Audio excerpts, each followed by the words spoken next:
Resources and the scanner room are one of the most important things in Subnautica 2, and if you were especially a returning player of Subnautica 1, you might have some muscle memory stored in your brain, which is not quite up to date anymore. So let's talk about those very two important topics. First things first, the resources. In Subnautica 1, resources just didn't really respawn besides of a very few special examples, but everything else didn't. So how does this now work in Subnautica 2? Well, it still doesn't respawn, but it also does. Depending on the category those resources are in. So the resources which do not respawn, at least not right now, even though I have seen some of them respawn, it's a bit weird, I don't know if it is a bug or intentional, is ores. Right, everything from titanium to copper, silver, and so on and so forth do not respawn. Now, before you were panicking and think, oh my god, how am I supposed to play this then? Especially when I have friends with me and we need like double, triple, or even quadruple the amount of resources. Well, good news, the developers have actually thought about that.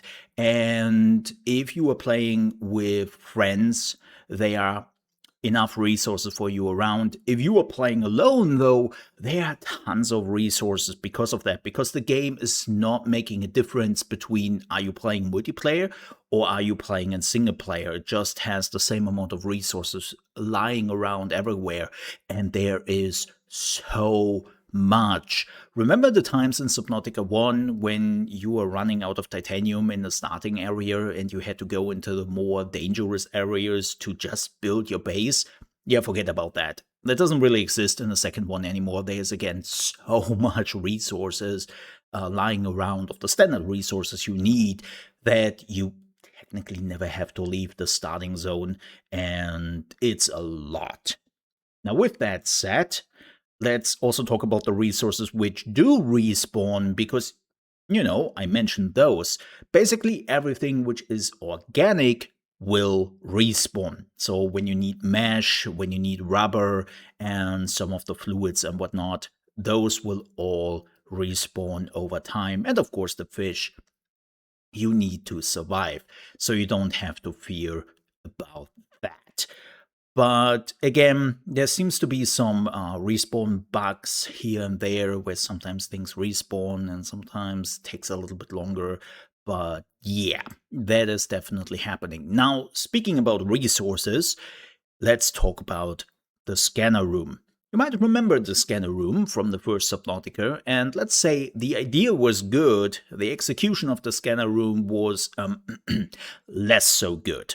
So how is it in Subnautica 2? Well, I'm happy to report that the scanner room is amazing. So first of all, it's not a scanner room anymore. It's just a scanner you find, and you would do very early on, like super duper early on. The game is basically placing it everywhere because it wants you to find it. And then you can just build it in your base like I did here. And you were in the middle, you were the big orb, duh, and then you were searching for the resource you need. In this case, we're just choosing lead, and you can already see that the lead is popping up in a 300-meter radius. Now you might think, okay, that's helpful, but that still doesn't really tell me exactly where to find it. Yeah, you have to go there, and then you have to click on one of the orbs, and now you can just look at that direction, and you will see the lead popping up on your HUD, and you can just go there. With that said, there is a very important note here. The scanner does not differentiate between the big ores and the smaller ones, like you can just collect with your hand. So it might actually show you the way to one of the ores where you need some mining tools.